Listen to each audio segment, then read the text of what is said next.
Perfecto, ya está. Muy bien, pues bueno, buenas tardes a todos. Yo soy Edith Montes, soy miembro del grupo de estudios sobre Eurasia y a partir de un ciclo de conferencias que tuvimos en septiembre, se nos ocurrió a otro colega, al doctor Rubén Casillas y a mí, pues hacer esta suerte como de evaluación de lo que sucedió en el noreste asiático durante 2023 y lo que podemos esperar para 2024. Originalmente era solo el noreste asiático, pero dado que somos el grupo de estudios sobre Eurasia, pues lo hemos extendido este ciclo de conferencias a las otras subregiones asiáticas. Dentro de 8 días será el turno del sureste asiático y también Rusia y Asia Central, así como Medio Oriente. Pero bueno, para empezar este ciclo de conferencias, tenemos a tres destacados especialistas sobre el noreste asiático, el doctor Francisco Aro, el doctor Víctor Kerber y el doctor Juan José Ramírez Bonilla, quienes nos van a compartir pues un poco sus impresiones sobre lo vivido este año en el noreste asiático. Entonces, pues la dinámica será la siguiente para quienes sigan la transmisión. Vamos a tener 3 rondas de participación a partir de 3 preguntas guía que hemos preparado. Y al final habilitaremos una sesión de preguntas y respuestas para que si alguien quiere conocer algún punto de vista de estos especialistas sobre algún tema en concreto, pues puedan hacernos llegar a través de las redes del grupo. Muy bien, entonces vamos a empezar. Em, pues la primera pregunta, que tiene que ver justamente con digamos que el eje central de este ciclo de conferencias, es una suerte de evaluación de lo que sucedió en 2023. Entonces, les pregunto a los tres, ¿qué eventos o procesos consideran marcaron al noreste de Asia durante 2023? Entonces, pues le daría la palabra, doctor Aro. Hola, buenas tardes. Bueno, pues muchísimas gracias al grupo, que es muy interesante lo que hacen, y obviamente a Edith. Y es pues, ¿cómo decirlo? Pues me gusta estar eh, con, con los doctores Kerber y Ramírez Bonilla. En fin, ¿qué es lo más importante que ha pasado?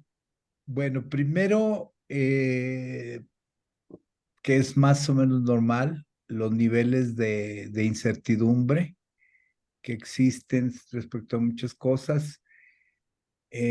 Uno es el anuncio, pues digamos que oficial, no son rumores del sentido de los problemas que hay de neumonía en niños y adolescentes. Según el gobierno chino, pasan en el sur y en el norte, lo cual no me dice mucho, pero lo que aparece en la prensa, tanto de China como fuera, son pues Beijing y la provincia que es en el norte de Liaoning. No se sabe exactamente, la OMS pide más información, el gobierno chino pues dice que sí es preocupante, pero que hay que cuidarse. Entonces, bueno, después del susto de fines del 19 hasta pues prácticamente hasta inicios de este año, obviamente pues a todos los niveles existe la preocupación de qué podría pasar.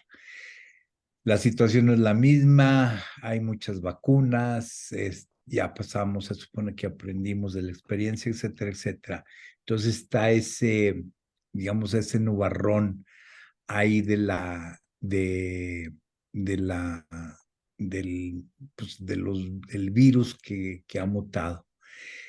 En términos diplomáticos, yo creo que a menos que pase algo sorprendente de aquí a diciembre, pero yo creo que ya el año deberíamos de cerrarlo con la entrevista, larga entrevista entre Biden y el presidente chino en San Francisco hace unos días.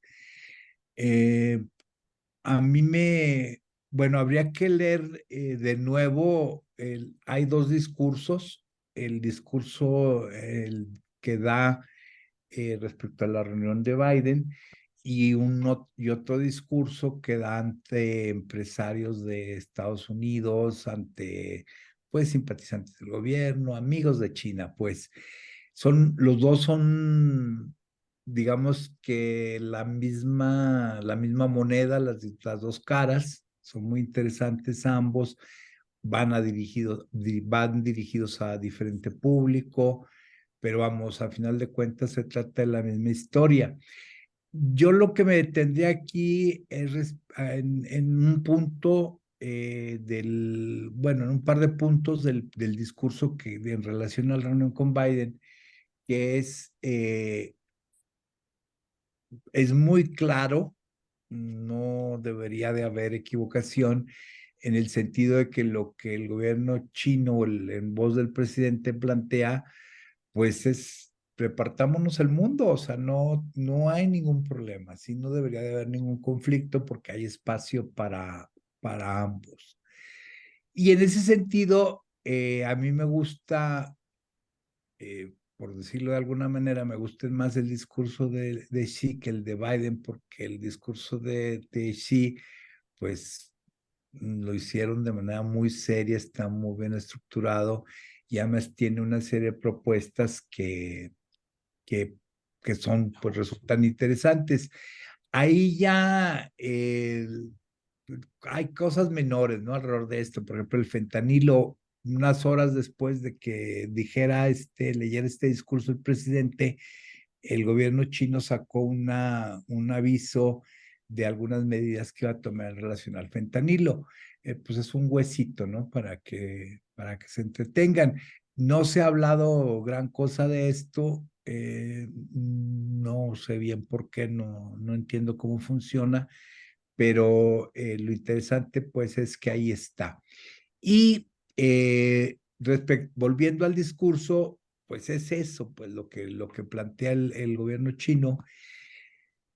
El problema también es muy sencillo. La postura, yo creo que va a ser inamovible de Estados Unidos en el sentido de que quieren contener a China, lo cual bajo estas circunstancias no será posible y creen ellos que será posible. Obviamente, pues alrededor de esto está la postura de China, que es archi reconocida o debería ser muy conocida respecto a Taiwán, que es algo que ellos ni siquiera están dispuestos a discutir, no es un tema indiscutible en el sentido de que pertenece a ellos la isla y punto.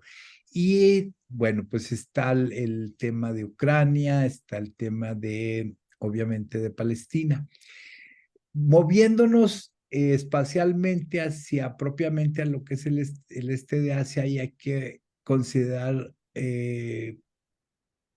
tres puntos muy importantes, creo yo. No son novedosos, sino que son la continuación de procesos que habían iniciado, que sería el tema del Mar del Sur de China. Los chinos cada día se sienten más cómodos en ese espacio, se sienten más seguros, pues pónganle el adjetivo que quieran, no quisiera usar ninguno, pero sí, pues más dueños del espacio, sobre todo, pues ya sea con aviones de Estados Unidos, incluso hay un caso de un avión de canadiense, embarcaciones de Filipinas, de Australia, en fin, mantener claro que ese es su espacio. Está el tema que me parece de lo más interesante, porque ahí hay muchas lecciones de historia que yo creo que los chinos aprendieron y estudiaron, que es en relación a las islas del Pacífico Sur.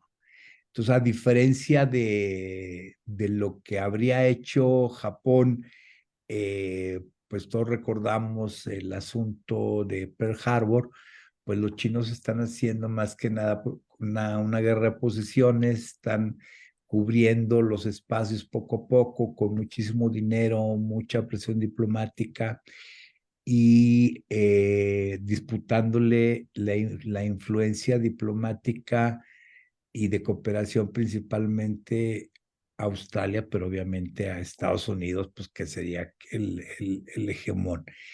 Y luego está el tema este desplazamiento de la importancia de lo que sería, al menos desde la perspectiva de Estados Unidos, de lo que sería Asia-Pacífico a lo que sería el Indo-Pacífico. Entonces ya tiene el que ha sido una política de fundamentalmente Biden, concentrarse en el Indo-Pacífico y esta alianza que ha ido construyendo con Australia, con Japón, con India, han jalado a Gran Bretaña. Ahí tienen problemas con Nueva Zelanda, pero en fin, es algo que supongo que se resolverá. Yo creo que a grandes rasgos, ahí, bueno, en términos de acontecimientos hay muchísimos, pero a grandes rasgos, yo creo que estos son los aspectos más importantes que habría que tomar en cuenta, pues de lo que ha pasado. Me quedaría por el momento ahí. Muchas gracias.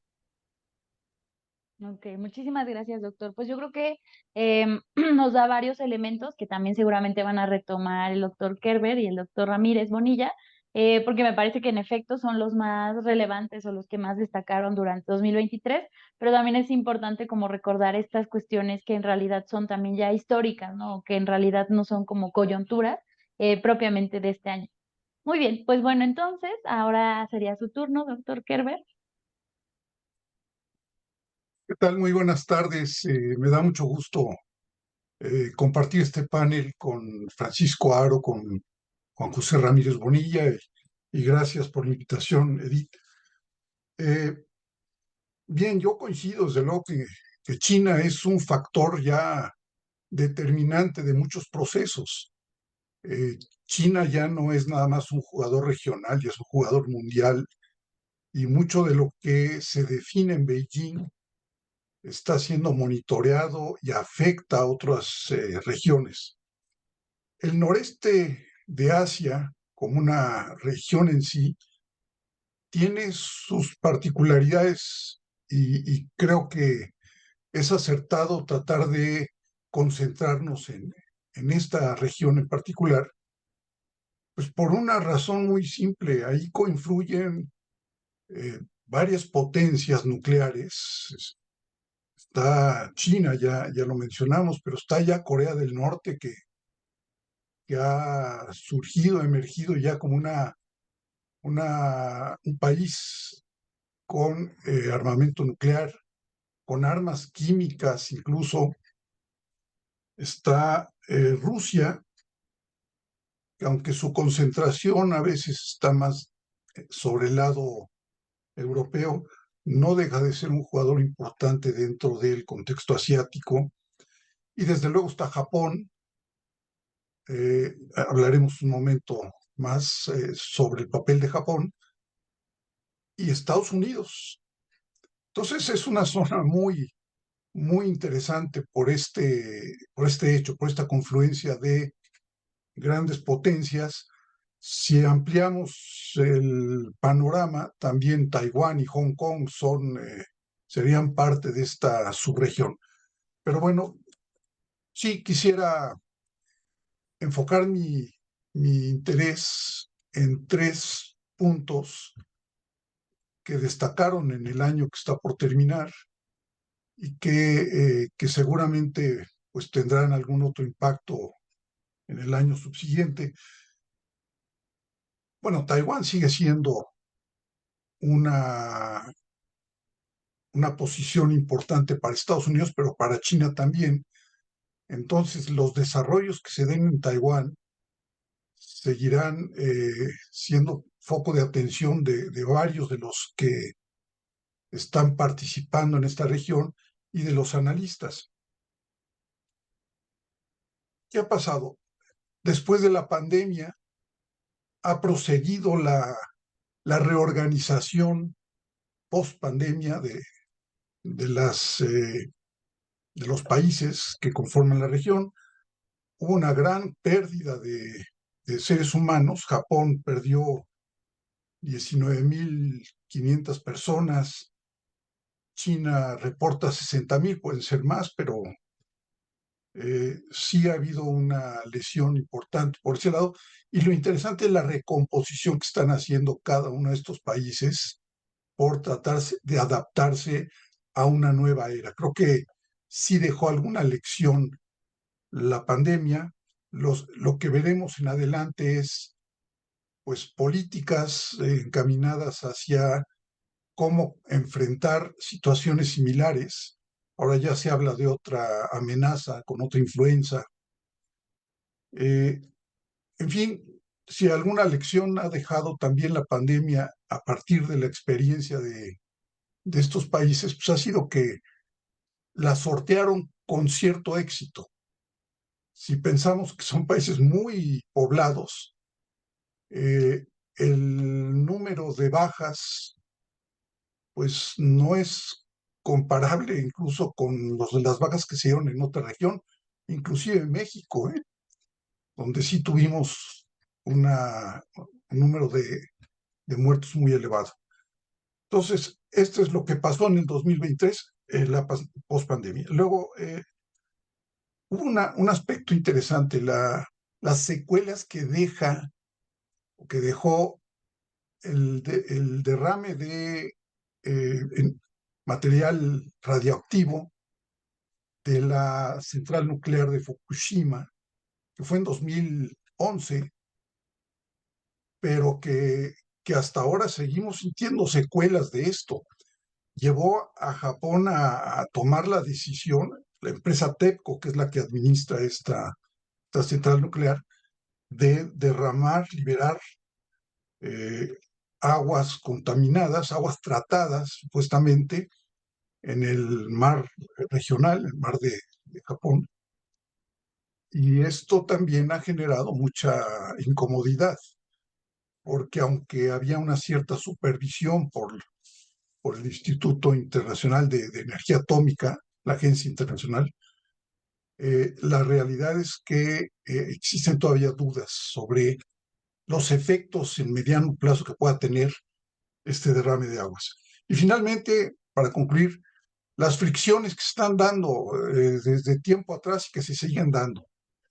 Japón y Corea han tenido diferencias, sobre todo por cuestiones históricas, la interpretación de los textos de historia en Japón que no convence a los coreanos, el asunto de las mujeres de confort, que por una decisión de la Suprema Corte de Corea del Sur, de Seúl, tienen derecho a demandar a las empresas japonesas, lo cual también ha sido motivo ya de una guerra comercial entre estos dos, y las cuestiones territoriales. Con Corea, Japón tiene problemas, con China, desde luego, las islas Senkaku, que se disputa con China, y con Rusia, la eterna disputa de las Islas Kuriles. Lo dejo aquí. Creo que es un panorama amplio. Muy bien, muchísimas gracias, doctor. Sí, me parece que también coinciden algunos puntos con el doctor Aro, sobre todo también de evidenciar estas cuestiones, pues que son históricas y que al final pareciera que pasan los años y hay momentos en los que vuelven a emerger, ¿no? Estos temas de las tensiones, por ejemplo, particularmente como estudiosa de Corea, pues entre Corea y Japón. Y hay un llamamiento justo a lo que hemos tratado también o que trataremos también hacer en el grupo de estudios sobre Eurasia, la necesidad también de empezar a dialogar entre nosotros, porque luego también pareciera que solo, o sea, nos juntamos como los estudiosos de China, los estudiosos de Corea, los estudiosos de Japón, pero justamente creo que faltan estos diálogos, pues para empezar, pues analizar desde una manera más objetiva este tipo de fenómenos, ¿no? Y sobre todo, como dice usted, pues eh, más ahora que pareciera que hay intentos por reescribir la historia de ambos lados, ¿no? O contar la versión de la historia de cada uno de los bandos.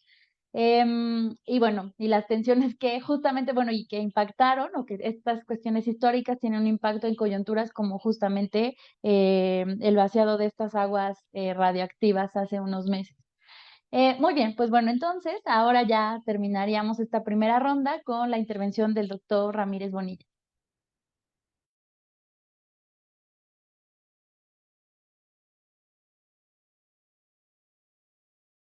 No se escucha, doctor. Creo que tiene su micro apagado. Perdón si estaba apagado. Decía que muchas gracias por la invitación y que es un gusto estar con los colegas compartiendo en este panel. Yo diría que la región de Asia del Este o el noreste de Asia, como decimos llamarlo, es importante por dos razones. Ya han insistido, sobre todo Víctor, la importancia que tienen en la medida en que ahí están localizados tres de los socios estratégicos de Estados Unidos: Japón, Corea del Sur y Taiwán, y que estos forman parte del dispositivo de seguridad regional de los Estados Unidos. Y el segundo factor que es importante también de la región es que ahí convergen directamente China y Estados Unidos, y que las tensiones entre ambos, los gobiernos de ambos países, de alguna manera determinan los procesos que se desarrollan en la región y en cada país. En términos de los sucesos ligados a este contexto general, yo me gustaría señalar tres que me parecen los más relevantes. El primero de ellos es la consolidación del programa nuclear norcoreano. El segundo es el acercamiento entre Japón, el gobierno de Japón y el gobierno de Corea del Sur.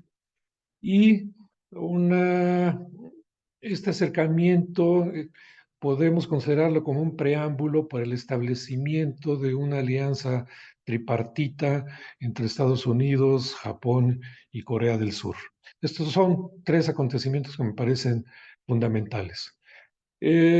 Con respecto al primero, la consolidación del programa nuclear de Corea del Norte, durante el año, inclusive desde la pandemia, lo que hemos visto continuamente ha sido la prueba de misiles balísticos de largo alcance por parte de Corea. Y si uno ve las estadísticas, uno ve que los norcoreanos han logrado depurar la técnica, la tecnología que utilizan, y ahora los ensayos balísticos son cada vez más exitosos. Han logrado eliminar por ahí los errores que cometían en el inicio, y esto pues obviamente despierta las suspicacias y los temores de los vecinos. Por lo tanto, esta consolidación nuclear de Norcorea es uno de los principales factores de incertidumbre, como decía Francisco Aro en el inicio de su presentación, en la región. Pero también una cosa que me parece importante, que trasluce detrás de esta consolidación, es que ahora Norcorea, después de las entrevistas en tete a tete entre el presidente de Corea del Norte y Donald Trump en Singapur, Corea ha vuelto a ser considerado como un interlocutor internacional, cosa que había perdido desde la época del señor Bush Jr. Y, muchos de los observadores consideran que el programa nuclear coreano es la garantía de la independencia y la soberanía de Norcorea. Por lo tanto, yo creo que esto significa un cambio profundo en términos de la inserción de Norcorea en el contexto internacional. Con respecto al segundo punto, el acercamiento entre Corea y Japón, yo creo que este también es un cambio fundamental que ha podido lograrse gracias a la renovación de los gobiernos en ambos países. Esto hubiera sido imposible en otros contextos, y ahora lo que hemos visto a lo largo del año han sido reuniones entre el jefe de gobierno de Japón y el jefe de Estado de Corea del Sur, para ir resolviendo los principales problemas que los mantenían alejados. Ha habido reuniones extraoficiales en el marco de las Naciones Unidas, ha habido reuniones oficiales bilaterales, tanto en Japón como en Corea. Y un aspecto que me parece importante es que, en términos diplomáticos, los japoneses, durante la reunión del Grupo de los Siete, invitaron a Corea del Sur como observador, y con esto se notaron un éxito diplomático muy importante, en mi opinión. Pero más que el éxito diplomático, lo que me interesa es destacar el cambio en los intereses bilaterales entre Corea y Japón, porque si bien ambos habían manifestado en las reuniones previas la preocupación por la consolidación del programa norcoreano, durante la reunión bilateral entre ambos jefes de Estado y de gobierno, eh, fueron más allá de la península, de la península de Corea y del tema del programa nuclear norcoreano, para incluir temas como el acercamiento sino-ruso, perdón, y esto implica tener en cuenta el nuevo contexto que ha generado en Europa la intervención militar de Rusia en Ucrania. Pero también incluyeron en la agenda de discusiones la situación en el estrecho de Taiwán. Y esto, obviamente, va más allá de lo que anteriormente habían estado discutiendo los representantes de ambos gobiernos. De tal manera que ahora buscan tener ambos gobiernos una proyección más allá de la región estrecha de la península de Corea y, y sus alrededores. Y esto ha servido de preámbulo para la realización de un encuentro trilateral a iniciativas de la administración Biden en Campo David en octubre recién de este año. Y aquí de nueva cuenta la agenda fue también ampliada y ahora no solamente incluyeron los temas ya mencionados, la situación en la península coreana con el problema de la consolidación del programa nuclear de Norcorea, las inestabilidades en el estrecho de Taiwán, pero también ahora han incluido el tema de el papel de China en el Mar del Sur de China. De tal manera que esto vuelve ahora a ampliar en términos regionales el área de interés de los tres gobiernos, Estados Unidos, Japón y Corea del Sur.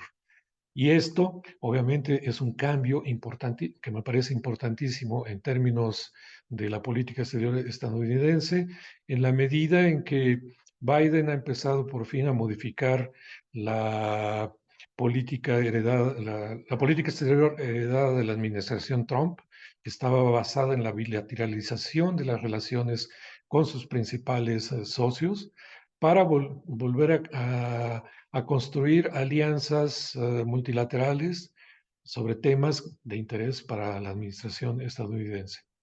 Esto en paralelo con seguir manteniendo relaciones bilaterales privilegiadas en el campo económico. Si ustedes revisan las estadísticas, cuando menos hasta 2022, la recuperación económica post-pandemia para Corea, Japón, Taiwán, ha sido más beneficiada por las relaciones con Estados Unidos que por los vínculos que mantiene con la economía china.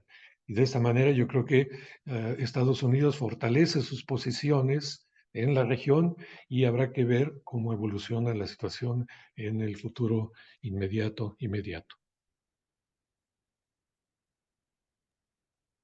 Muy bien, muchísimas gracias, doctor. La verdad también muy, muy puntual. Creo que siguieron muy bien el guión del evento.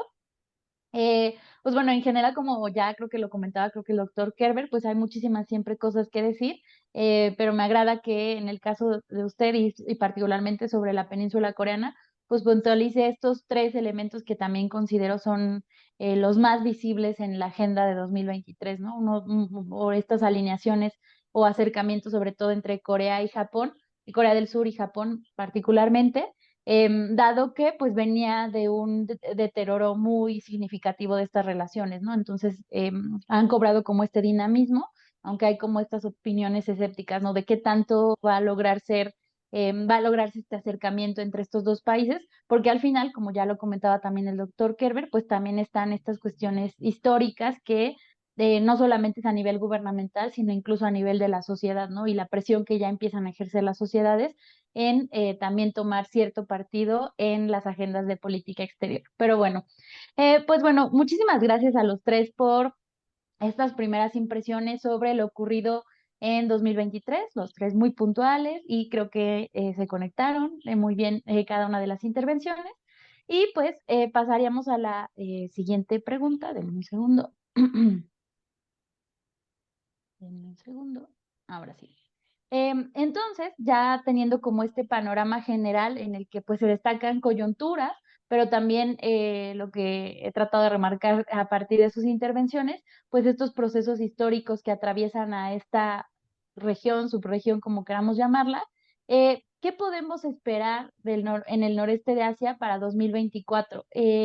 Un poquito qué cambios o qué continuidades ustedes pueden vislumbrar y bueno, les gustaría compartirnos a nosotros. Doctor Aro, otra vez usted. Sí, muchas gracias.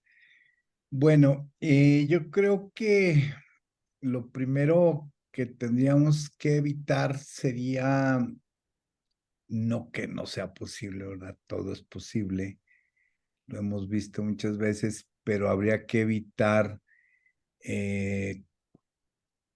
con la información que tenemos algún cambio abrupto, por ejemplo, algo con lo que se juega mucho la invasión a Taiwán, incluso no falta quien ya tiene fechas, ¿verdad? Para que eso suceda.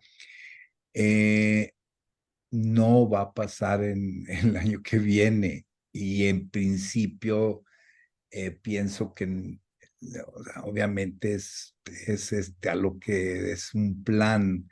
Me imagino los militares pues, piensan en esas cosas, es parte de su trabajo, pero yo creo que no está en la prioridad de la agenda. No, si analizamos todo lo que hace el Beijing respecto a Taiwán, no funciona de esa manera. Eso no quiere decir, como señalé antes, pues que vayan a ceder un ápice, ¿verdad? Ellos es muy claro lo que quieren, no está discutible. Entonces, eso. Luego, la reconfiguración de las relaciones principalmente entre Estados Unidos y China y por ende de China con sus vecinos, un poco en el sentido de lo que él decía, esta triple alianza entre Corea y Japón, eh, junto con Estados Unidos, bueno, pues va a depender de los resultados o de cómo avance el conflicto. No, no creo que haya resultados en términos de finalizar el conflicto entre Rusia y Ucrania. Eso va a ser muy interesante porque va a ser decisivo el cómo se avance para cómo se configure. Por una parte, la decisión de la administración Biden en el sentido de sostener a toda costa este conflicto, pero por otra parte, no hay un convencimiento en diferentes sectores, por ejemplo, en el Congreso, de que se deba de seguir apoyando a Ucrania, al menos como se venía haciendo antes. Entonces, eso va a poner en una situación muy difícil a Biden. Y bueno, pues está el tema de los resultados electorales que habría que pues esperar. Yo todavía no, bueno, es que no sé nada de Estados Unidos, todavía no entiendo por qué quieren a Biden, por qué lo escogen, pero en fin, esa es otra historia. El punto es, pues, no hay que esperar cambios, no va a pasar nada abrupto.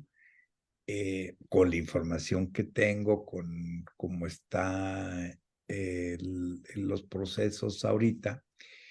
Y Va a ser en lo esencial, creo, va a ser una continuación de lo que hemos visto ahora, hasta ahora.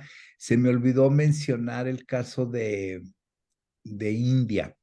Hay que decirlo, bueno, India es muy importante pues, para todo el mundo. Y por una parte, Estados Unidos tiene la certeza, la confianza que puede convencer a India de trabajar con ellos.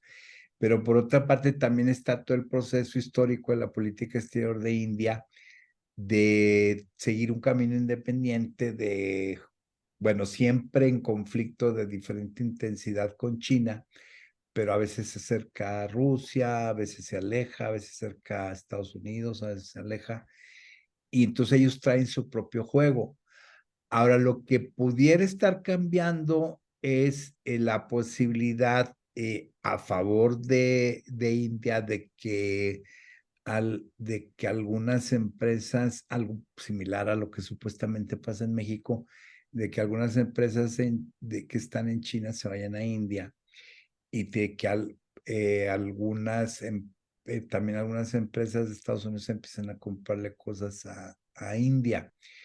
Eso sería también muy, muy interesante. Hay indicios, pero son indicios de los acercamientos. Por ejemplo, ahora la, la, la percepción dominante es que la reunión entre Biden y Xi Jinping fue muy positiva, va por buen camino. Y también está el caso de Australia, que había sido durante pues un tiempo considerable una relación muy ríspida, e incluso China metiendo a la cárcel a periodistas eh, australianos. Y bueno, parece ser que eso va por buen carril. Ahora, como siempre, soy muy pesimista. ¿Qué quiere decir esto? Quiere decir que mi percepción es que en el nivel de que están las relaciones y la confianza que muestra China en el mundo, hace que sus apuestas se incrementen. Es decir, no es posible regresar al estado que tenían las relaciones, por ejemplo, entre China y Australia hace, no sé, 10 años. Y los chinos van a pedir más y más y más. Y es ahí donde los australianos no van a ceder. Y Australia a mí me llama mucho la atención porque es uno de los países bueno, la injerencia se le suele llamar, la injerencia de diferentes actores chinos es muy fuerte. A nivel de consulados, hay cónsules muy, muy activos en aspectos internos. Luego también, pues, los migrantes, en fin. Lo que va a pasar esencialmente es eso, pues, de que China esté incrementando su poder, su confianza, y pues como dicen los expertos de estos temas, pues está doblando sus apuestas, las va a doblar y no se va a jugar su resto todavía, ¿verdad? Pero sí dobla apuestas y incrementará la presión, pues, sobre quien quiera que se le atraviese en el camino. Sería eso, gracias. Muy bien, muchísimas gracias, doctor. Doctor Kerber, ¿usted cómo ve el 2024? Sí, pues ahorita en las librerías de Estados Unidos abunda la literatura novelesca de ficción sobre la próxima guerra entre China y Estados Unidos. Se encuentra uno cualquier cantidad de hipótesis noveladas que aseguran que va a haber una guerra por una u otra razón. Yo también creo que no debemos de pensar que esto se pueda dar. Soy más afecto a creer que el entendimiento, la diplomacia se pueden imponer en un momento dado, pero sí voy a decir algo. La determinante para el 2024 va a ser el resultado de las elecciones en Estados Unidos.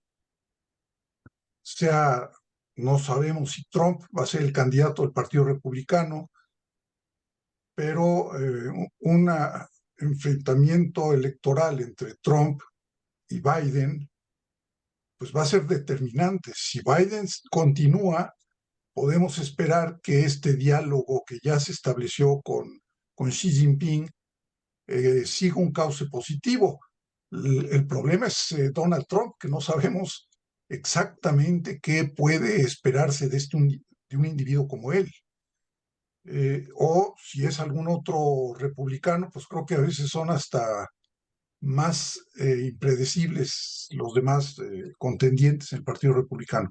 Entonces, Estados Unidos sí es un factor y lo que pasa en Estados Unidos determinará en buena medida muchos otros aspectos en el orden mundial y regional.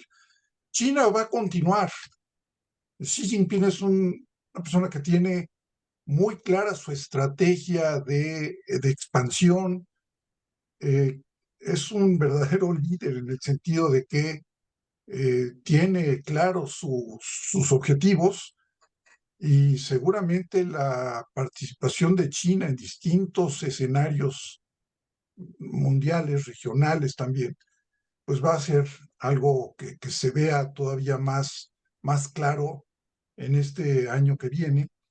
Corea del Norte también va a continuar y este es me preocupa más este aspecto de Corea del Norte que la propia China, porque si hay un personaje totalmente impredecible en el escenario mundial, es Kim Jong-un, el líder de Corea del Norte, que continúa con su programa nuclear.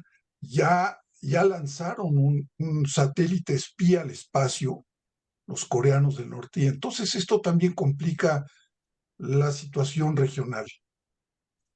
Esto por lo que respecta a la política. Bueno, está el caso de Japón, ¿no? Kishida, que es el primer ministro japonés, Fumio Kishida, no las tiene todas consigo si consideramos que el índice de popularidad de su gabinete se ha venido abajo por razones internas, básicamente.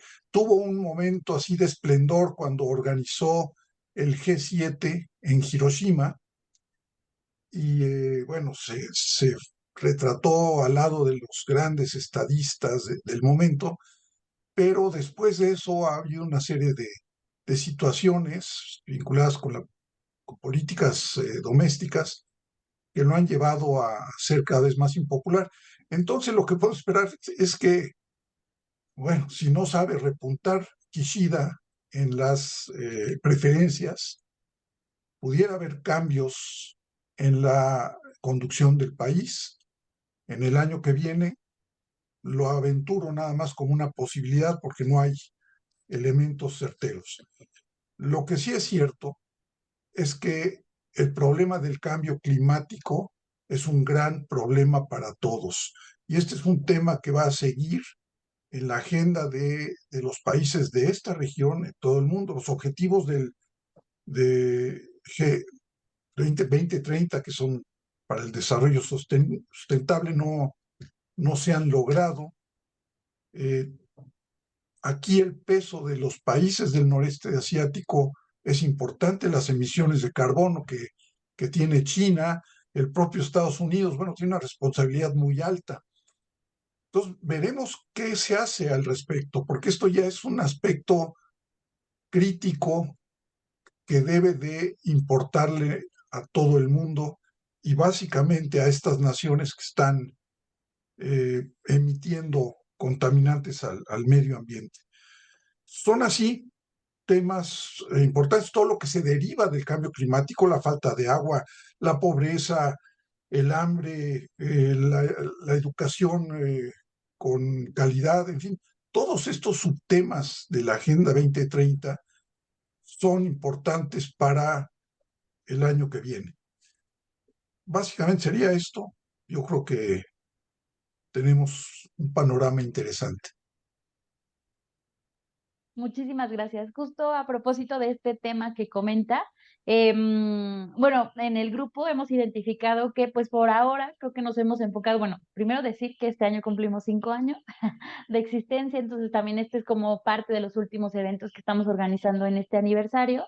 Y lo que hemos hecho estos años, pues ha sido mucho como seguir fomentando nuestras especializaciones, es decir, los estudios de Corea, de China, del sureste y por regiones, pero creo que identificamos este tipo de cuestiones, de hablar más bien ya de temáticas, ¿no? Y por ejemplo, unas colegas organizaron un ciclo de conferencias sobre cambio climático a propósito de la COP28. Y que sin duda, pues estas naciones, las naciones asiáticas, pues tienen mucho que decir, también mucho se les puede criticar, y también tienen mucho que aportar, ¿no? También desde experiencias locales, como lo veíamos en uno de los webinars que tuvimos hace unos días. Entonces, es interesante que traiga a colación esto, ¿no? Porque pareciera justo, creo que es más el caso de, bueno, también China, pero no lo ubico, no ubico tanto su agenda, pero sí el caso de Japón y Corea, de tratar de insertar sus propias, o más bien, de liderar los esfuerzos internacionales en estas agendas, ¿no? De, nosotros somos sustentables, etcétera, ¿no? Pero pues tienen grandes retos, ¿no? Y especialmente, por ejemplo, en temas energéticos. Pero bueno, em, gracias por detonar esta reflexión. Entonces, doctor Juan José Ramírez, ¿usted cómo ve el 2024? Sí, yo creo que también coincido con los colegas en que habrá elementos de continuidad, sobre todo aquellos que provocan las fricciones que se viven en la región. El programa nuclear de Corea del Norte va a continuar de manera indefectible, pero también lo que señalaba Francisco Aro sobre la no, la no discusión de temas como Taiwán o como la presencia de China en el mar del sur de China, ah, también van a continuar de tal manera que las incertidumbres, las tensiones, las fricciones generadas por estas posiciones de China continuarán.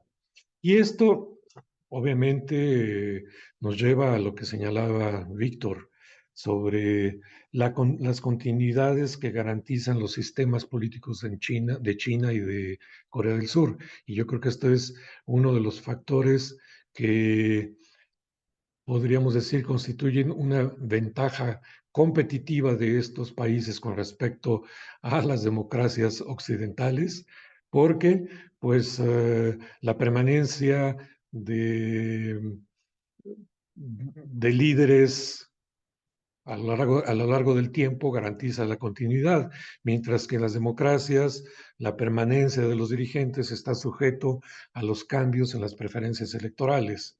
Y esto pues es una desventaja para, para los países democráticos. Y sí, en efecto, yo creo que una de las cuestiones que habrá que esperar para 2024 es ver quién va a suceder a Biden, ¿no? O si Biden se reelige, ¿ah? Porque mucho de esto dependerá la continuidad o la discontinuidad de las políticas de Estados Unidos. En todo caso, me gustaría pensar que habrá una continuidad en las iniciativas desarrolladas por la administración Biden y vuelvo a insistir, el cambio que ha promovido esta administración ha sido el volver a generar alianzas multilaterales para tratar de aislar a China. No me gusta la palabra contener porque esto tiene múltiples significados e inclusive en el origen contener a China implicaba para la administración de Richard M. Nixon la posibilidad de incorporarla al sistema internacional. Hoy esa noción de contención se ha desvirtuado por completo y creo que tiene un significado completamente diferente. Sería más bien la intención de aislar a China, volviendo a atraer hacia el gobierno de Estados Unidos a sus aliados en la región asiática del Pacífico. Ya hemos visto que han tenido la capacidad de, de galvanizar a los gobiernos de Australia y el Reino Unido en el famoso AUKUS, una alianza tripartita que por ahí sigue su marcha. han sido capaces también de poner en marcha el Quad, la alianza denominada Quad, Estados Unidos con Japón, Australia y la India, aunque es cierto, con respecto a la India hay que tomarlo con muchísimo cuidado porque no necesariamente se ha plegado a la política de Estados Unidos. Como bien señalaba Víctor Kerber, creo que los indios juegan más autónomamente, no tanto por cuestiones de evitar caer bajo el dominio de Estados Unidos, sino más bien por las relaciones conflictivas que mantiene con China. Yo creo que ahí en buena medida es una precaución de no incomodar a su vecino. Y el otro punto es la agenda tripartita. En la medida en que ahora han expandido las áreas de interés de la península de Corea al estrecho de Taiwán y al mar del sur de China, ahora es muy probable que esta alianza tripartita busque ser expandida para incorporar otros gobiernos que también tienen reticencias en torno al papel que juega el gobierno chino en el mar del sur de China. Y entre estos, pues bueno, Filipinas, Malasia y Vietnam son los países más indicados. Veremos en 2004 si son capaces de atraerlos a este foro y ampliar esa alianza. Y obviamente el gran reto sería ver de qué manera se hacen converger estas, bueno, menos estas tres alianzas que ya están en marcha para presentar un frente común. E insisto, Estados Unidos por ahora en la pospandemia ha sido mucho más eficaz para atraer económicamente a estos socios que, que China a través de las relaciones económicas. Habrá que ver si eso lo pueden capitalizar para transformarlo también en una convergencia de todos los actores involucrados en estas alianzas en un frente común hacia China. Pero insisto, esto en la medida en que el próximo ciclo electoral en Estados Unidos garantice una continuidad en la política exterior estadounidense. Si hay un cambio drástico en la decisión del electorado estadounidense, pues no sé, habrá que esperar para ver quién llega del otro campo y ver cuáles son las propuestas que tienen en materia de política exterior. Muy bien, muchísimas gracias, doctor. Sí, sin duda creo que, bueno, creo que el próximo año yo la verdad no había caído en cuenta hasta ahorita que ya lo mencionan muy bien. Como, o sea, sí lo tenía presente, pero no pensé que ya fuera tan inmediato. Este cambio de gobierno en Estados Unidos que sin duda pues iba a marcar, yo creo que sí iba a determinar gran parte de la agenda, a lo mejor no de 2024, sino ya más bien sobre todo de 2025. A ver si el próximo año los volvemos a convocar para ver cómo ven a partir de estas impresiones el próximo año qué estará pasando en estos mismos días, pero del próximo año. Em, pues bueno, la verdad es que creo que han ofrecido un panorama bastante general. Yo sé que se podría ahondar más en cada uno de los puntos y quizás podríamos debatir un poco más, quizás una suerte de como de intercambiar opiniones, pero la verdad es que tampoco queremos abusar de su amabilidad y de su tiempo, ni tampoco de quienes nos están siguiendo. Entonces, ya llegaríamos a la última ronda de este panel. Y básicamente, o sea, lo que vemos son pues estas coyunturas, estos hechos que ocurren, por ejemplo, en el transcurso de un año, pero que también pues vienen o devienen de estos procesos históricos.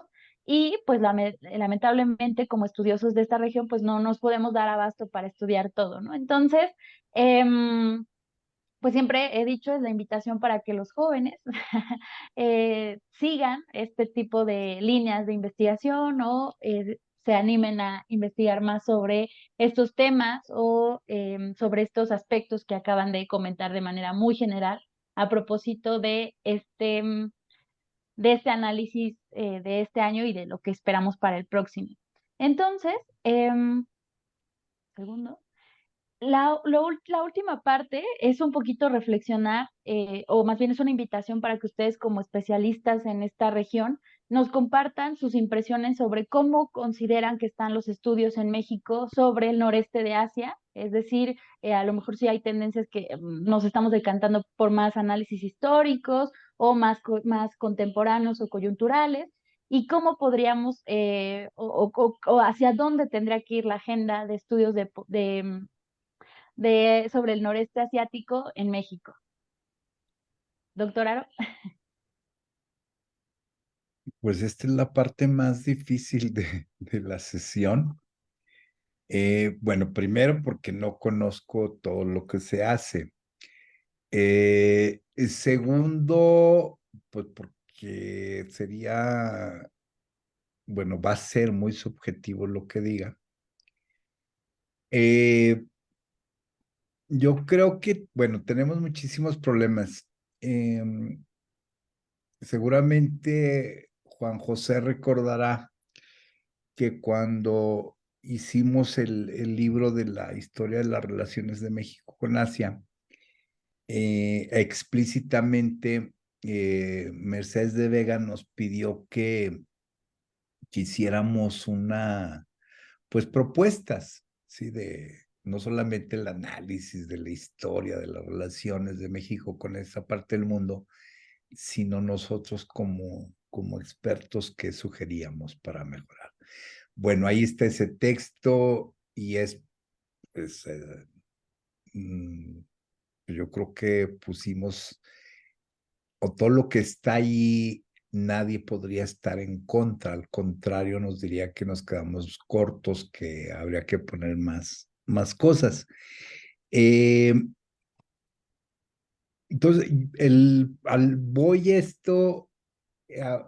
perdón, a lo siguiente. Yo creo que primero hay una ausencia pues de apoyos institucionales para la investigación sobre el este de Asia. Y eso implica apoyo financiero tanto del sector público como de los empresarios. Y pues no hay misterio, pues no hay interés, y el interés surge pues del egoísmo, de los aspectos materiales. Entonces, en la medida que no hay intereses que alienten a saber más sobre algo, nadie lo va a apoyar. En ese sentido, bueno, obviamente hay esfuerzos institucionales que no puedo negar, no puedo obviar. Colegio de México, ITAM, la UNAM, en fin, muchas instituciones. Ahí existe, pues sí hay un apoyo institucional, pero es un apoyo muy limitado y a final de cuentas, pues es mucho voluntarismo, ¿verdad? De lo que se hace. Ahora, yo creo que uno de los problemas es que se hace mucho, no es que no se deba de hacer, no es que no se deba de hacer, no es un juego suma cero. No estoy proponiendo un intercambio de un tema por otro, simplemente quiero constatar pues que hacemos mucho, por ejemplo, sobre relaciones entre América Latina y Asia, y que tampoco es suficiente y está limitado a ciertos temas, pero nuestro conocimiento sobre Asia, yo creo que no se ha incrementado sustancialmente. Nuestro conocimiento sobre Asia sigue siendo muy limitado. Entonces, también, repito, no estoy planteando que no se estudie lo que se estudia, ¿no? Está bien que se siga estudiando y que se hagan más estudios sobre esos temas o similares, pero no nos hemos ido alejando de los temas que nos llevarían a un conocimiento más profundo sobre Asia. Entonces, muchas cosas de las que escuchamos, pues son muy superficiales. El otro día, en un programa de radio pues de estos de internet, que es de las grandes novedades en México, se entrevistaban a un profesor, no sé quién es la verdad, que decían, como 20 años estudiando China, y le preguntaban sobre la postura china respecto a Palestina, y decía, pues que los chinos no están haciendo nada, ¿verdad? Que porque están atorados con problemas internos. Entonces yo me imaginaba que estaba hablando pues de un país pequeñito, ¿verdad? Que pues sí, que tiene un problema y no sabe qué hacer con él, que no le da tiempo, no tiene ni siquiera dinero para intervenir en la arena internacional, cosa que no está pasando en China. O sea, sí hay muchas preocupaciones, hay muchos problemas y el gobierno no todo lo resuelve bien y no son sencillos. Algunos posiblemente no lo resuelvan, pero él hacía referencia en específico al problema demográfico. Es un problema muy serio. Yo creo que a final de cuentas la población china, particularmente las mujeres, van a están moldeando su pensamiento de manera similar a la que lo hicieron las europeas y las japonesas de la posguerra, en diferentes circunstancias. Entonces, es un gran problema el que tiene China, el demográfico. Pero eso no quiere decir que el gobierno, el presidente estén encerrados en su oficina, angustiados porque no saben qué hacer y no estén haciendo nada en Medio Oriente. Al contrario, están haciendo muchas cosas. Entonces, ese tipo de cosas, pues me desmoraliza en el sentido de que, pues, no podemos decir que es una persona experta, o sea, y entonces necesitamos nuestro proceso de formación, una palabra muy favorecida en el medio chino, nuestra formación de cuadros es muy pobre, ¿sí? Entonces no estamos formando ni los suficientes ni los mejores cuadros para entender qué pasa en Asia. Entonces el panorama en ese sentido es muy pobre, o sea, no, pues no, yo siento que no, eh, ya me siento pues, viejo, creo que entré al Colegio de México en 1988 y yo siento que del 88 a 2023 no hay un avance así impresionante sobre nuestro conocimiento respecto a Asia en general y a China en particular. Y habría que compararlo, pero también es otra historia con el caso de España, que me llama mucho la atención, mucho de lo que se produce allá, y son situaciones similares. En fin, son cosas que yo creo que más o menos todos pensamos, y ese es el problema fundamental, ese, cómo profundizamos nuestro conocimiento sobre Asia, cómo formamos más personas, más cuadros, pues que en verdad sepan sobre la región. Gracias. Interesante, doctor. Pensé que las otras iban a ser el reto, pero no, esta fue la pregunta retadora. Interesante la apreciación, pero ahorita no haré comentarios, mejor hacia el final. Doctor Kerber, ¿y usted qué opina sobre esta pregunta? Bueno, yo sí difiero de lo que acaba de decir Francisco Aro, porque sí soy optimista. Creo que ha habido avances en los estudios regionales, sobre todo en la forma como se abordan los temas de Asia. Eh, a mí me tocó estar presente en la inauguración de la ALADA, la Asociación Latinoamericana de Estudios de Asia y África. Esto fue en los años 70. Yo estaba muy chavo, pero me tocó ver porque el discurso del momento era enfocar los estudios hacia la solidaridad tercermundista. Los países de África, Asia y América Latina, codo a codo, luchando contra los embates del caso de Estados Unidos, ¿no? El imperialismo norteamericano. Esta era la retórica de aquellos tiempos. Y creo que de aquel momento ahora, pues ha habido avances. Creo que ya existen nuevos enfoques, ya existen un número mayor de gente que está tomando el tema de Asia no como una fantasía, un exotismo, sino algo mucho más serio.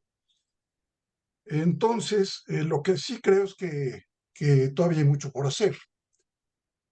Ya mencionaron, bueno, hay instituciones, el Colegio de México ha sido señero, precursor en los estudios sobre Asia, pero vemos, por ejemplo, en la Universidad de Guadalajara, en la Universidad de Colima, hay esfuerzos en la Veracruzana también por abordar los temas de Asia con mayor aplomo, con mayor conocimiento, y esto es plausible.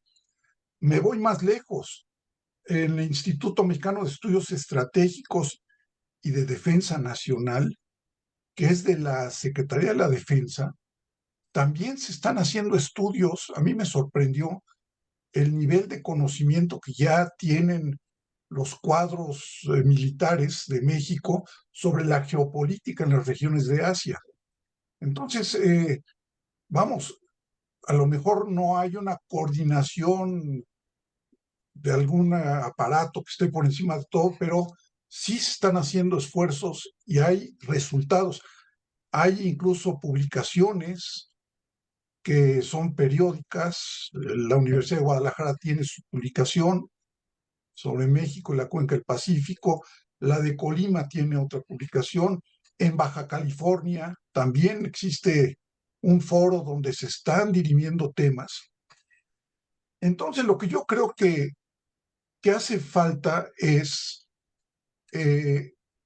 por lo menos, abordar las cosas de otra manera. Esos son los retos. Uno, desprenderse de las generalidades. Los opinionólogos hay en todas partes, los encuentra uno que de pronto están opinando en medios.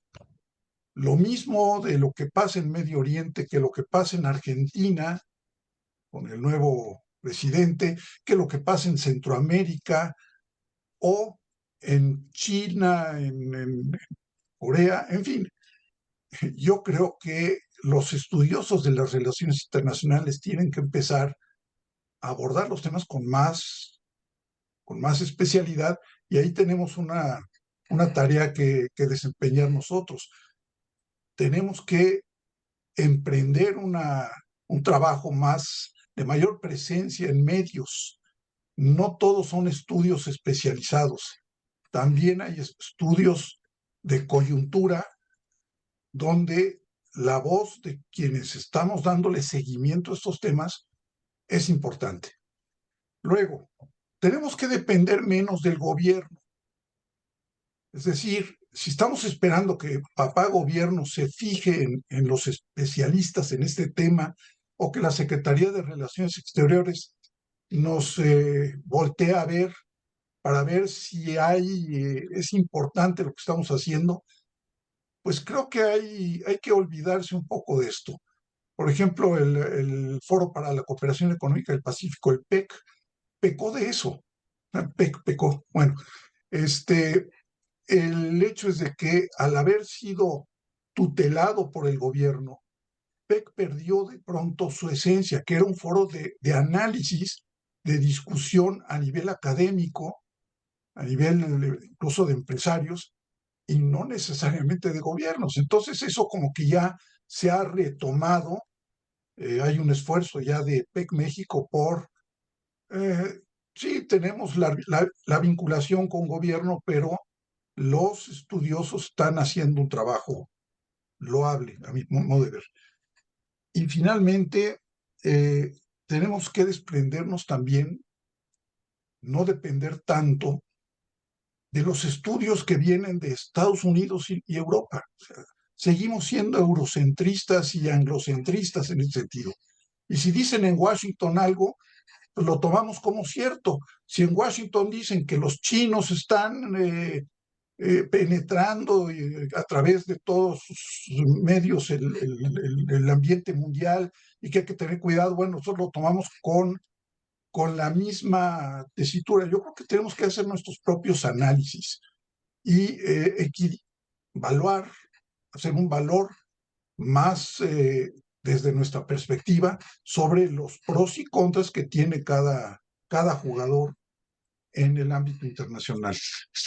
Entonces, en suma, pues yo creo que sí hay avances y creo que inclusive habría que especializarse aún dentro de la LADA, o sea, tener un propio gremio dedicado a los estudios, en este caso del noreste asiático, pero en otros aspectos de Asia, porque la idea esta de Asia y África se quedó un poco con esta visión de los años 70 que sigue estando ahí.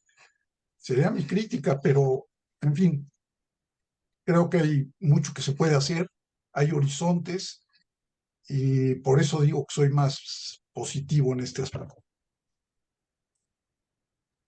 Ok, muchísimas gracias, doctor. Interesante puntos de vista. Em, yo también ahí tengo por ahí, o sea, un comentario para el doctor, o sea, porque me llamó mucho la atención su respuesta del doctor Aro, pero bueno. También ya tenemos una pregunta por ahí, entonces ahorita que ya terminamos esta ronda, se las leeré y pasamos a los comentarios finales. Doctor Ramírez Bonilla, ¿cuál es su opinión sobre este punto? Sí, ya en algunas otras foros me ha tocado comentar este punto. Y yo me referiría a la evolución de los estudios sobre Asia en términos institucionales para mantenerme un poquito en un marco establecido. Y en ese sentido yo creo que, como bien decían tanto Víctor como Francisco, el Colegio de México de alguna manera ha sido pionero en los estudios de Asia, eh, con un perfil muy específico, porque de lo que se trata en el Colegio de México es de desarrollar los estudios de área.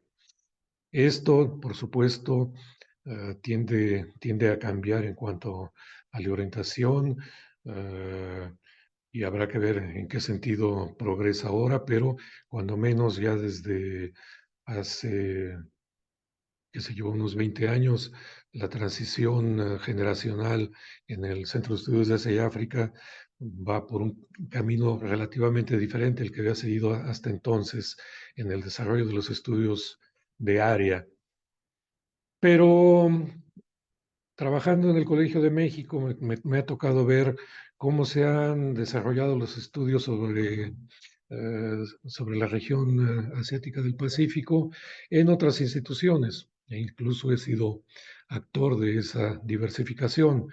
Me ha tocado ver el surgimiento del Centro de Estudios de la Universidad de Colima, el Programa de Estudios del Pacífico de Guadalajara, y de alguna manera he estado involucrado en ellos.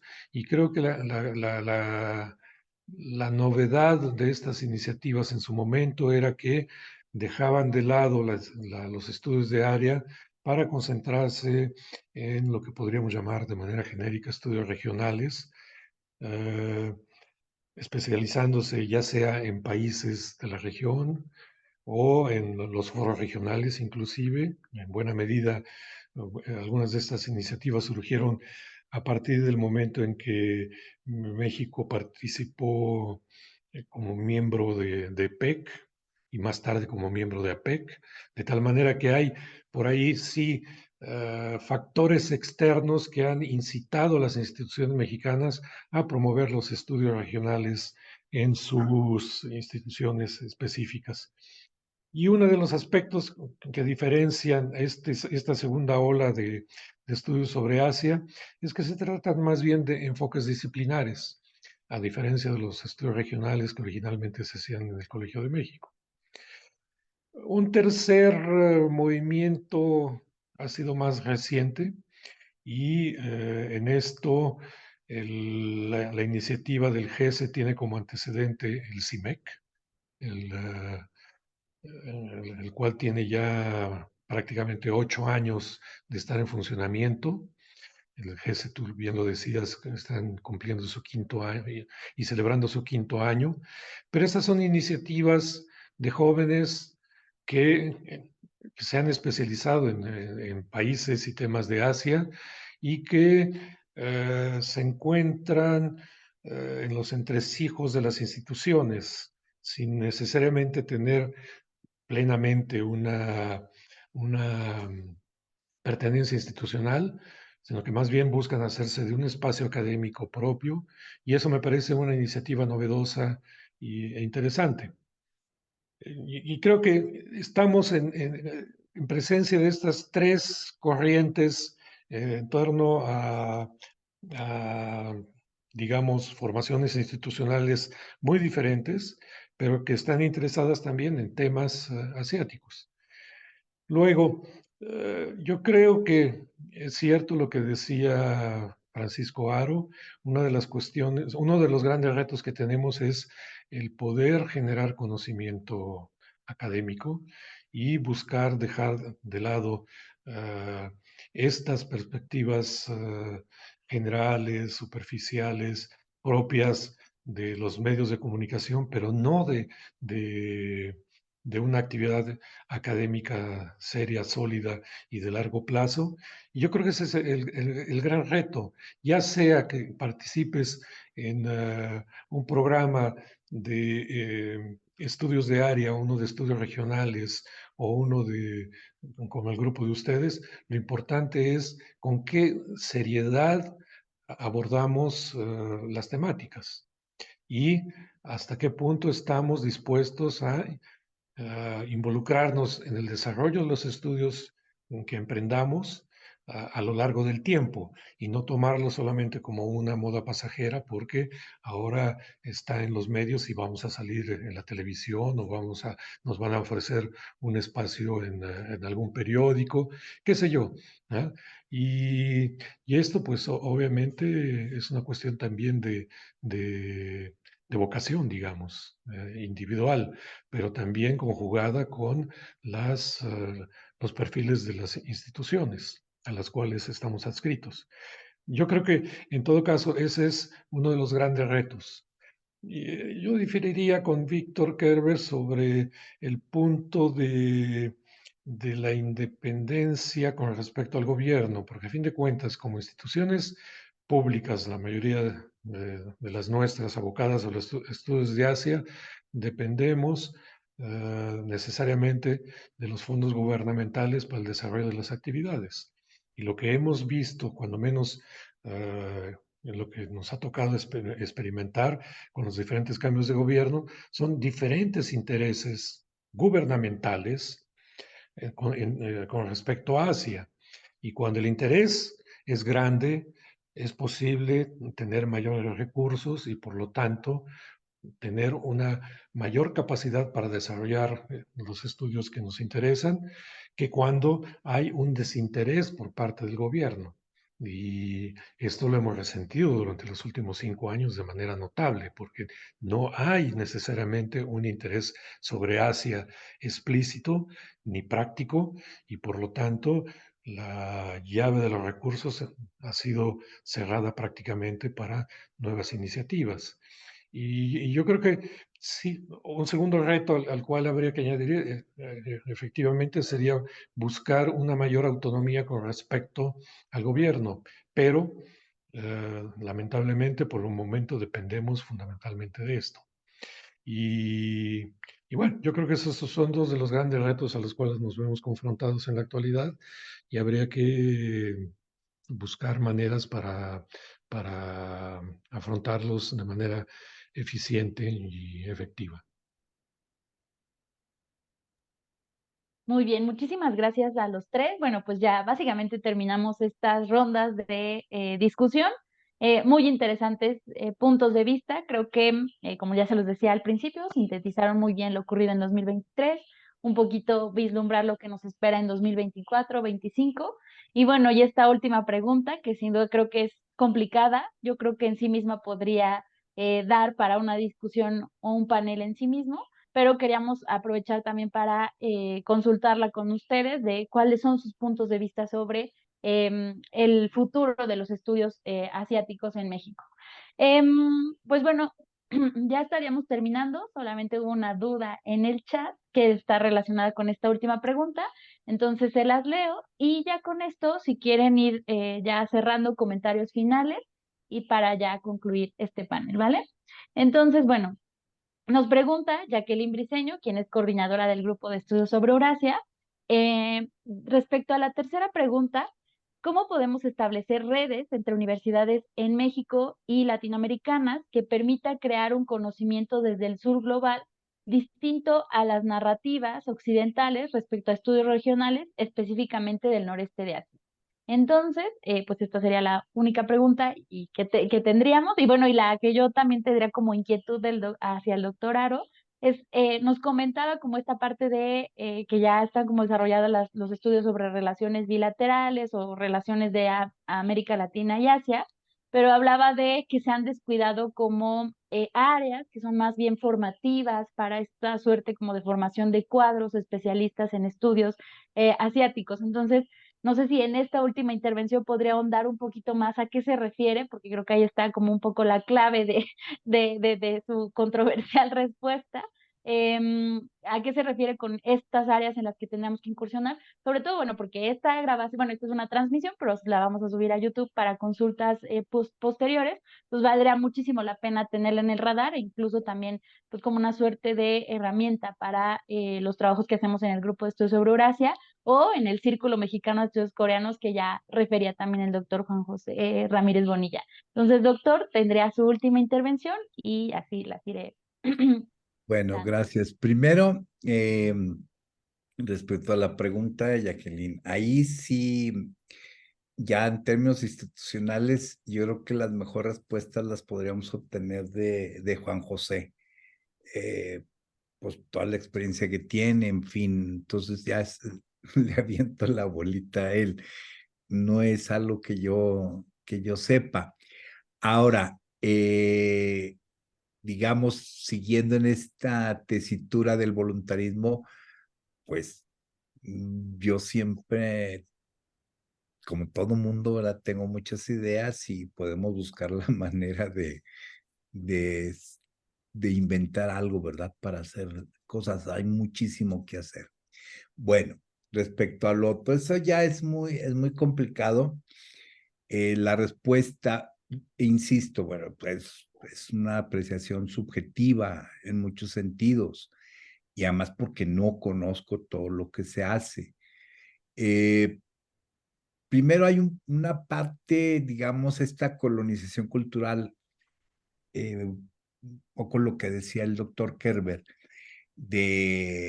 pues, de que estamos colonizados, ¿verdad?, por el conocimiento europeo y norteamericano. Por ejemplo, ahorita es muy interesante porque pues, son cosas que van y vienen. Ahorita el tema favorito respecto a China, China está aislada, ¿sí? China está cerrada. Yo no sé. Y además me da risa y es muy interesante estudiar esto porque una de las personas que dice esto es alguien que vivió en China 20 años y acaba de llegar de China a Estados Unidos. Yo no sé de dónde saca que China está aislada. Sí, existe lo que dice Juan José, esta política de buscar aislada, que podemos discutirlo en otro momento, pero no, China no está aislada, es uno de los momentos donde China está más unida por una parte al mercado mundial y por otra parte a los gobiernos, a las sociedades. O sea, China nunca había estado tan abierta. Ahora, que el gobierno chino le cierre las puertas a algunos actores, a algunas empresas, pues eso es cierto, ¿verdad? O que algunas empresas por diferentes razones decidan salirse de China, también es cierto, pero de que China está aislada, no está aislada. Sí, y si alguna vez no ha sido cierto eso, es ahorita. Pero entonces sí existe esa, porque bueno, los expertos de Estados Unidos pues tienen su agenda, obviamente, y esta parte del problema entre China y Estados Unidos es la frustración que les llegó, sobre todo a partir del gobierno de Clinton y que se incrementó con Obama, de esa frustración de que China no es una democracia. pues yo creo que pues tampoco Estados Unidos es una democracia. Ahora también deberíamos, desde donde vemos ese sistema de voto indirecto, ese parlamento, ese Congreso totalmente va a sufrir un proceso de osificación muy grande, en fin, se pueden discutir muchas cosas. Entonces, ese sería el problema de que nosotros empecemos, supongo que lo hemos hecho ya, a crear nuestro propio conocimiento. Esa es una tarea que debemos hacer. No es que no leamos, no recuperemos, no utilicemos lo que se crea en otros países. No creo que a nadie se le ocurra eso, o espero que no se le ocurra. Pero crear pues, nuestras propias categorías, etcétera, etcétera. Y luego el otro problema que tenemos es este péndulo, ¿verdad? Entonces ahora no, ¿cómo decirlo? Que es muy complicado lo que voy a decir. Yo creo que hay no tenemos que escribir para un gobierno, ¿sí? Es decir, si bien acercarnos a los gobiernos y todo eso es válido, es necesario, etcétera, etcétera, no escribimos para ellos. Entonces, yo siento que, por ejemplo, hablando en términos conceptuales, en el caso de China, los conceptos, las consignas, pues las palabras claves que utiliza el gobierno chino son instrumentos del gobierno chino que nosotros debemos analizar, pero no son instrumentos de análisis. Entonces, ese es un problema que existe principalmente en América Latina, que se toma un concepto del gobierno chino para analizar la realidad. Pues yo creo que no vamos a entender nada. ¿Sí? Lo que debemos analizar es ese concepto, cómo cómo lo utiliza el gobierno chino, y entonces vamos a entender la conducta del gobierno chino, pero no al revés. Entonces, ese es un problema muy grave que tenemos. Y basta ver nada más los artículos, los libros que se escriben, y es eso, ¿sí? El utilizar un concepto político, gubernamental, estatal, como instrumento de análisis. Sí se puede hacer, ¿verdad? Pero no debería de hacerse en la academia. Y ya, pues que cada quien tenga sus simpatías con quien quiera, eso no me quita el sueño en lo absoluto. Entonces, el problema es ese, ¿sí? De crear nuestro propio corpus teórico conceptual para estudiar. Y sí, pues nada más revisemos rápidamente lo que escribimos, y es muy poco lo que se hace sobre los países, ¿sí? Ahora hay excepciones, por ejemplo, que la música coreana, en fin, que está muy bien, ¿sí? Entonces, ese tipo de estudios se deben de hacer, y qué bueno que se hagan, que nos permiten conocer pues parte de la sociedad coreana. En fin, puedo seguir hablando mucho tiempo más. Gracias. Ok, doctor. Pues la verdad sí, o sea, a propósito de esto que comenta de los estudios coreanos, o sea, la verdad es que las agendas que traen los más jóvenes, o sea, sí son sorprendentes. Por ejemplo, yo pensaba que uno de los estudios que está cobrando muchísima relevancia, sí el Hallyu, pero más que nada el estudio del K-pop y los K-dramas, etcétera, como industrias creativas. Pero en una ponencia que tuvimos del Foro Corea, por ejemplo, uno de los ponentes hablaba de otros tipos de géneros musicales, más allá del K-pop, que también pues están presentes, ¿no? Entonces, pues fue muy interesante, porque además creo que él era ingeniero, entonces como que tuviera esta otra mirada sobre cosas que no, a lo mejor no alcanzamos a ver quienes estamos en este medio, pues sí le da un toque innovador y refrescante a las agendas de los estudios asiáticos. Pero bueno, doctor, doctor Kerber, ¿usted qué opina sobre esta pregunta última?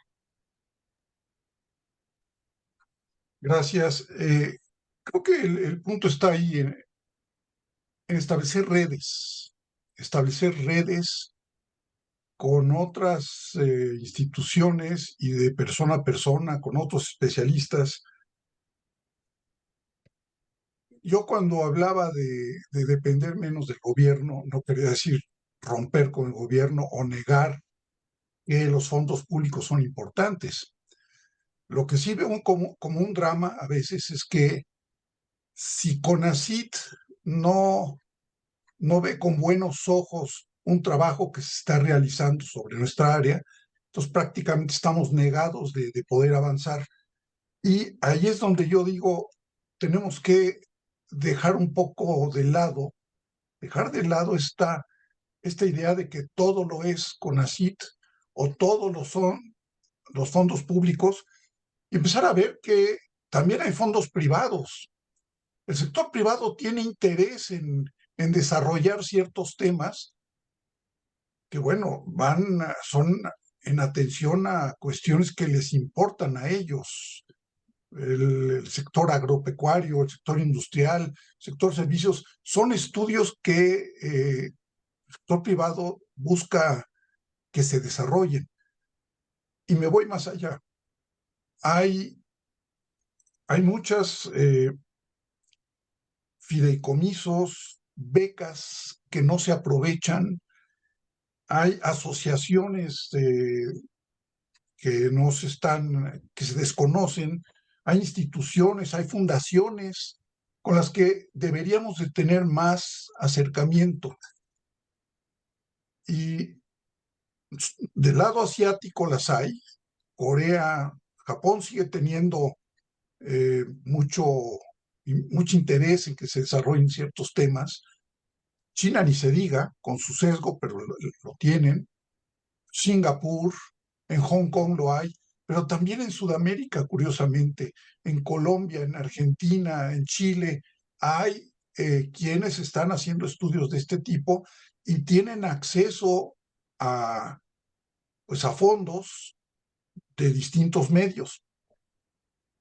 Bien, hay otros medios, no solamente son las revistas especializadas, no solamente son los periódicos y las revistas donde van a aparecer nuestros nombres. En el siglo XXI tenemos un abanico de posibilidades que creo que los académicos tenemos que aprovechar mejor, y si estamos en temas con esta orientación, pues todavía mejor. YouTube, TikTok, otras instancias que están a la mano y que a veces todavía nos cuesta trabajo considerar. Cierro con esto. Hay un esfuerzo, por ejemplo, por acercar a los rectores de México y Japón. Estoy involucrado en esto.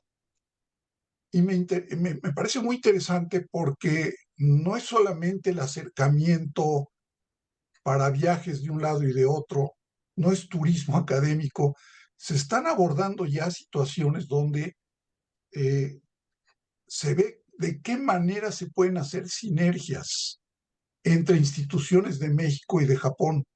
Pero lo mismo se está haciendo ya con Corea. Rectores de México que están en comunicación con sus pares en Corea del Sur, y si esto se empieza a replicar de otra manera, es una forma de tener acercamientos directos con universidades, instituciones del otro lado del mar. Deberíamos hacer también un esfuerzo por estar más cerca de Sudamérica y, ¿por qué no?, hasta de Estados Unidos. Cuando digo yo también no depender de la academia norteamericana, no quiere decir negar toda posibilidad. O sea, también en Estados Unidos a veces están necesitados de ver qué estamos haciendo en América Latina. Entonces, falta mucho por hacer. Sí, es muy interesante que trae a colación este tema de las cumbres de rectores, porque me parece que ya existe la de China, México, Corea, Japón, México, y recientemente el año pasado, si no me equivoco, empezó la Corea-México. Pero ahí, por ejemplo, al haber estado en un área operativa de internacionalización de la educación superior, la verdad es que yo sí tengo mis reservas, ¿no? O sea, por ejemplo, simplemente, bueno, yo estaba en la Náhuac, una universidad privada, que ahí le doy la razón al doctor Aro, ¿no? O sea, él no había una voluntad institucional por vincularnos con Asia, o sea, lo asiático no era relevante. Entonces, por ejemplo, aunque estuviera estas cumbres, simplemente el rector no les veía relevancia, entonces pues tiene que ver con también estas voluntades de quienes dirigen estas instituciones, ¿no? Y esa es por una parte. La otra es también las voluntades. Por ejemplo, a nosotros nos costó muchísimo trabajo establecer vínculos con universidades japonesas porque no querían, o sea, no, decían que ya tenían suficientes vínculos con México. Entonces, o sea, existen también como estas otras, estos otros temas, pero ahí la verdad también creo que falta incursionar, o no, esa era mi impresión, ¿no? Faltaba explotar más otros instrumentos de la internacionalización, porque no solo son los intercambios académicos o las estancias de investigación, sino hay un gran abanico de oportunidades que me parecía ninguno de los dos bandos utilizábamos al 100%, ¿no?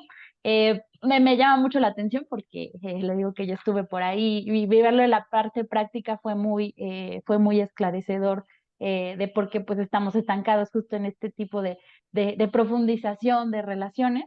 Pero es interesante, ¿no? Y creo que son elementos que valdría mucho la pena seguir teniendo en el radar. Ojalá a lo mejor me anime a escribir algo más adelante, pero no estoy muy segura. Pues muy bien, doctor Ramírez, ya para ir cerrando, ¿cuál sería su comentario respecto a la pregunta que nos hizo Jacqueline? Es una pregunta un tanto difícil porque las redes, a fin de cuentas, requieren también de financiamiento y desafortunadamente no es tan fácil tener acceso a ese financiamiento. Eh, Me gustaría tomar como ejemplo lo que ha sucedido a lo largo del siglo XXI con los tres países más importantes no, quizás hasta cuatro todavía, de Asia del Este. Los japoneses habían sido muy activos en lo que ahora es dado en llamar la diplomacia cultural hasta los años 90, pero después de los problemas económicos dejaron de ser tan activos y prácticamente han desaparecido de la escena eh, de las redes, que es el tema específico, y han disminuido muchísimo sus aportaciones a los programas sobre Japón existentes en diversas instituciones. En cambio, lo que tuvimos en la transición del siglo XX al siglo XXI fue una, un involucramiento, no sé cómo llamarle, muy intenso y que a veces hasta excesivo, de un gobierno chino dotado de recursos económicos prácticamente inagotables, al punto tal de que ha sido muy común ver que los chinos pueden pagar estancias lingüísticas de 15 días, de un mes, hacer una licenciatura, una maestría, un doctorado, qué sé yo. Los recursos son tremendos. Eh, Luego, del otro lado, y eso ha tenido como resultado el surgimiento, o cuando menos, de algunas iniciativas de estudios chinos, ya sea a nivel nacional, en diversos países, o a nivel regional. Nuestra UNAM encabeza una de esas redes regionales muy importante y han hecho un trabajo, me parece, muy serio. Los coreanos han optado por una actividad también muy activa, por una diplomacia académica muy activa, pero un tanto más selectiva. Y creo que en todo caso con mejores resultados que los chinos que eh, tiran escopetazos y los perdigones se dispersan. En cambio, los coreanos me parece que practican el tiro de precisión y esto les ha dado mucho mejores resultados. Los taiwaneses tienen otra forma de operar y también eh, han sido eficaces en cuanto al alcance de los objetivos que se plantean, el generar una mayor compenetración con las instituciones y las sociedades latinoamericanas, cuando la competencia con los chinos es exacerbada. Eh, pero bueno, más allá de eso, el gran problema que tenemos es que son iniciativas que provienen directamente de los gobiernos de los países asiáticos, y muy pocas de estas iniciativas son realmente de origen latinoamericano. Entonces aquí otra vez se nos vuelve a presentar las dificultades que tenemos. El otro punto que me interesa también recuperar de lo que mencionaba Francisco Haro es la colonización intelectual, porque si bien eh, en buena medida el el sentimiento antigringo anclado en México en particular y en general en América Latina ha implicado tomar distancia de los esquemas analíticos estadounidenses y de paso europeos, hemos caído, o cuando menos podemos constatar que ha habido otra suerte de colonialismo cultural, y ahora lo vimos en el pasado con una suerte de japonización de los estudios. A toda costa veíamos por todos lados la voluntad de imitar el just-in-time japonés o algunas de las iniciativas de Japón.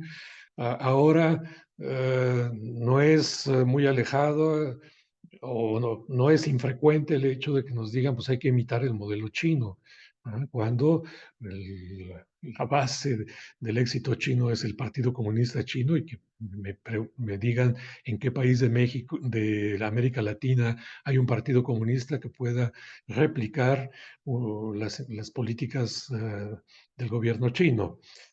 Entonces, pasamos de un colonialismo a otro. Y yo creo que en este caso el gran reto que tenemos es poder pensarnos nosotros mismos cuáles son los factores que nos permitirían resolver nuestros propios problemas mientras reflexionamos sobre la manera en que otros, estadounidenses, europeos o asiáticos, han resuelto sus propios problemas sobre la base de sus propias respuestas a esos problemas propios de ellos. Mientras no salgamos de esto y queramos siempre imitar, el colonialismo lo vamos a tener presente.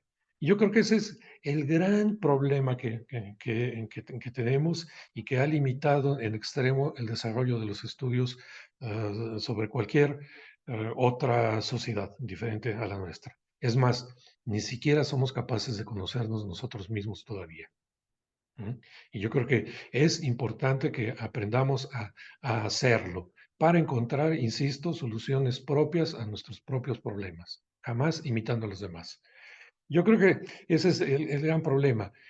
Un ejemplo de esto lo acabo de vivir en un foro sobre estudios coreanos.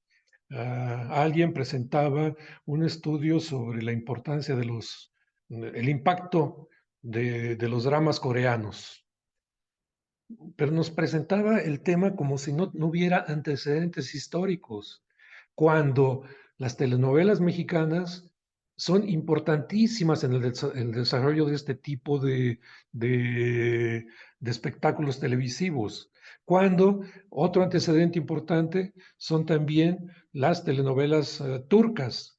Y si no tiene uno en cuenta en qué condiciones operaba Televisa cuando fue uno de los grandes exportadores de telenovelas mexicanas, o en qué condiciones operaban los productores turcos, y en qué condiciones, para compararlo y ver en qué consiste el éxito de los productores coreanos ahora para proyectarse internacionalmente, pues obviamente vamos a reificar a los dramas coreanos sin saber exactamente la historia del desarrollo de este tipo de espectáculos televisivos. Y esto nos sucede en cualquier orden. Basta con que nos sentemos a hablar del K-pop sin saber que antes hubo un J-pop, ¿ah? Y que en América Latina tuvimos también una suerte de LA pop, ¿ah? Y bueno, esas son las cosas que creo que tendríamos que conocer para ver por qué ahora hay un éxito tal de estas iniciativas asiáticas. ¿Sí? Yo creo que ese es son los grandes retos. Y olvidémonos de las palabras grandilocuentes, el sur global. A ver, ¿qué significa añadirle al sustantivo sur el calificativo global? ¿El sur está realmente globalizado? No, yo diría que no. ¿Ah? Algunos países sí, pero el sur en su conjunto no. México, por ejemplo, no está globalizado. ¿Ah? Argentina está un poquito más que México, pero menos que Chile, por ejemplo. Entonces, tenemos grados de participación en el sistema global muy diferenciado y hablar de un sur global implica meternos a todos en el mismo costal y cuando somos muy diferentes. Yo creo que uno de los retos también que habría que afrontar en esta circunstancia es ver cuáles son los grados de diversificación que tienen las sociedades que pertenecen a ese sur. Claro, eso no nos impide formar redes y tratar de ir superando este tipo de limitaciones que tenemos en cada una de nuestras sociedades. Pero sí, yo creo que uno de los de las ventajas de establecer redes es poder compartir experiencias a condición de que nos permita realmente pensarnos a nosotros mismos. Muy bien, interesantes apreciaciones, doctor. Me gusta mucho esto justo de la colonización del pensamiento, porque creo que hay una suerte como también de idolatrar como los esfuerzos asiáticos, sobre todo del noreste de Asia. O sea, me da la impresión a veces de que es mucho, ¿no? En temas económicos, es que México debería ser como Corea y debería seguir el mismo modelo de desarrollo económico. Eso es una, ¿no? O esto también, ¿no? Es que México, sus industrias creativas tendrían que seguir el mismo camino que los coreanos, pero a veces se pierde de vista pues toda esta imagen general o más completa de lo que debería implicar la orientación de los estudios. Y también me encanta esto de que hable de conocernos más a nosotros mismos, porque en efecto creo que nos falta muchísimo como mexicanos, como sociedad mexicana, para poder también seguirnos vinculando con los otros. Muy bien, pues bueno, nada más decirles que también Alfredo Álvarez les manda saludos, me parece que nuestro colega está desde Japón, entonces bueno, está haciendo un gran esfuerzo por estar aquí. Pues bueno, pues creo que sería todo, la verdad es que ha sido una charla bastante enriquecedora, un poco controversial y creo que podría dar pie a más debate. Ojalá podamos establecer por ahí un proyecto que quiero impulsar desde el GESE, pero no he podido aterrizarlo ya desde hace un tiempo, que es como estos diálogos, ¿no? Justamente sobre estas deficiencias, pero de una manera como más también ya analítica, de dónde ir empezando a poner los puntos sobre las is y sobre todo de dialogar, ¿no? Entre nosotros. Pero bueno, la verdad les agradezco muchísimo. Antes de despedirnos y cortar la transmisión, solo mencionarles que mañana, bueno, pero esto es para quienes estén en la transmisión o quienes vean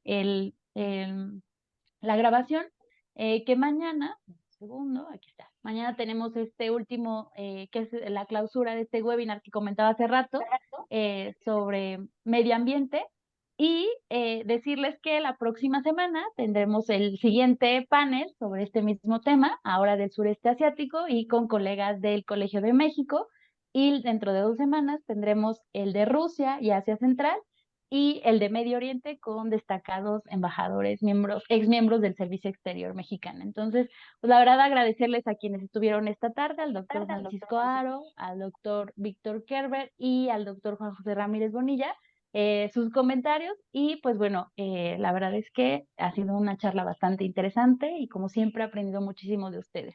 Muchísimas gracias a todos y pues bueno, linda noche. Al contrario, gracias, Edith.